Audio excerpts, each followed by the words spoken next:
Pengertian Islam Nusantara. Islam Nusantara adalah sebuah konsep yang menggambarkan praktik Islam yang berkembang di wilayah Nusantara, Indonesia dan sekitarnya yang berpadu dengan budaya lokal. Islam ini ditandai oleh sifatnya yang moderat, damai, toleran, dan adaptif terhadap tradisi tanpa menyimpang dari ajaran pokok Islam.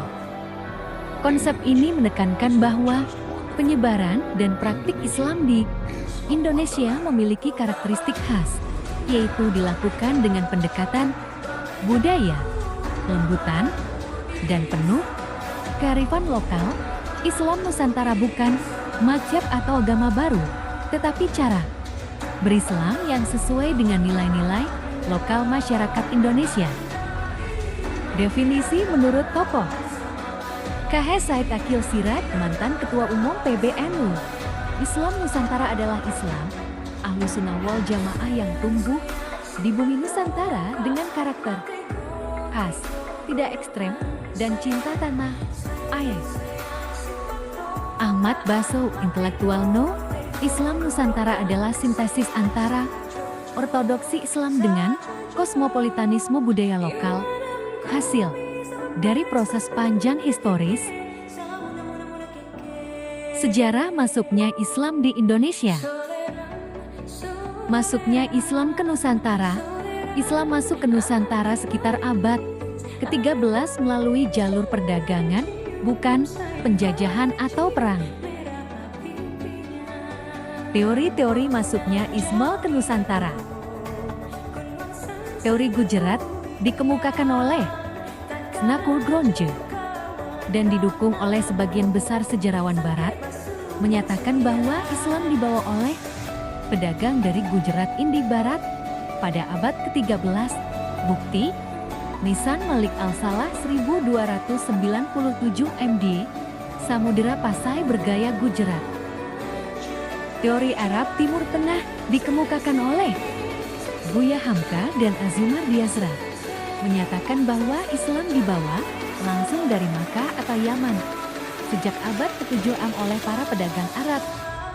Bukti, catatan Cina dan Arab tentang pelaut Muslim di Asia Tenggara sejak awal abad ke-7. Teori Persia menyatakan bahwa Islam masuk dari Persia karena adanya kesamaan budaya seperti perayaan 10 Muharram.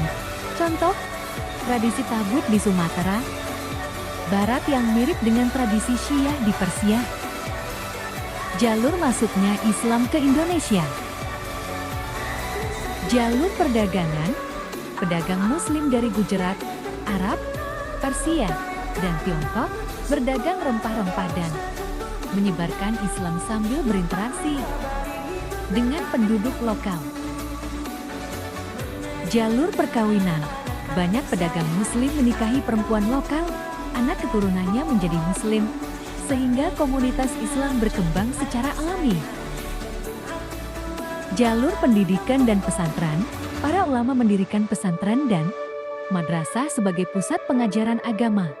Santri-santri menyebarkan Islam ke berbagai daerah setelah kembali ke kampung halaman. Jalur tasawuf dan budaya, ajaran tasawuf yang fleksibel dan mudah diterima masyarakat lokal, membantu proses islamisasi, seni, sastra, dan budaya lokal seperti wayang, gamelan, dan tradisi lisan, digunakan dalam dakwah. Jalur politik, raja dan bangsawan yang masuk Islam akan mengajak rakyatnya ikut memeluk Islam. Islam kemudian menjadi agama resmi beberapa kerajaan. Peran Wali Songo dalam penyebaran Islam.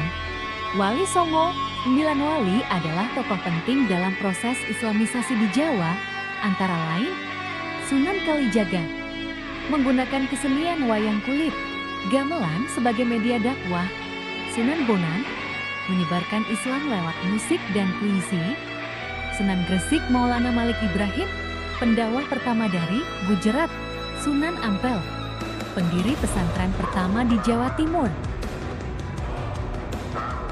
Ciri khas Islam Nusantara. Inklusif dan moderat. tidak memaksakan tafsir tunggal, terbuka terhadap keragaman mazhab dan pemikiran, anti-radikalisme dan anti-ekstremisme. B. Kultural, mengakomodasi budaya lokal seperti tahlilan, yasinan, selametan, tradisi maulid nabi, haul, dan ziarah kubur, selama tidak bertentangan dengan syariat, budaya dilestarikan. C. Kontekstual, dakwah dan praktik keislaman disesuaikan dengan konteks sosial dan budaya masyarakat, tidak mengadopsi secara mentah budaya atau praktik dari Timur Tengah. D. Nasionalis, Islam Nusantara menempatkan nasionalisme sebagai bagian dari iman, konsep hubul watan minal iman, cinta tanah air sebagian dari iman menjadi semangatnya. Tujuan Islam Nusantara. Pertama, meneguhkan Islam yang rahmatan lil alamin, Islam sebagai pembawa rahmat, bukan ancaman. 2. Mengharmoniskan Islam dengan budaya lokal, Islam tidak menolak budaya, tetapi memfilternya. 3. Menangkal paham radikal dan transnasional, seperti Salafi Wahabi yang anti tradisi dan keras terhadap perbedaan. 4. Memperkuat NKRI dan Pancasila, menjadikan Islam sebagai pilar perdamaian dan kebinekaan. Kritik dan kontroversi. Kesalahpahaman makna. Banyak yang mengira Islam Nusantara adalah aliran atau mazhab baru dalam Islam. Padahal, ini adalah pendekatan dakwah dan ekspresi lokal dari ajaran Islam. B. Tuduhan liberalisme dan sinkretisme. Kritikus menyebut Islam Nusantara terlalu toleran terhadap budaya, sehingga dikhawatirkan mengaburkan akidah. Namun, para ulama menegaskan bahwa Islam Nusantara tetap berlandaskan pada Al-Quran, Sunnah, Ijma, dan Qiyas, serta bermazhab Ahlus Sunnah wal Jamaah. C. Konflik dengan kelompok Islam transnasional.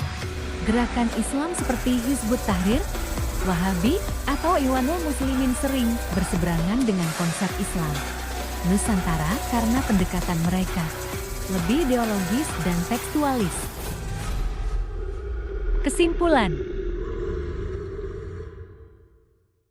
Islam Nusantara adalah model keberagamaan yang khas dan otentik dari umat Islam Indonesia. Ia tumbuh dari sejarah panjang interaksi antara Islam dan budaya lokal yang melahirkan Islam yang damai, inklusif, dan relevan dengan masyarakat Indonesia. Konsep ini bukan bentuk Islam baru, melainkan cara memahami dan mengamalkan Islam yang kontekstual dan menyatu dengan budaya lokal. Islam Nusantara menunjukkan bahwa Islam dapat hidup berdampingan dengan pluralitas budaya dan tetap menjaga integritas nilai-nilai ajaran Islam. Sekian, tugas Aswaja 1. Terima kasih.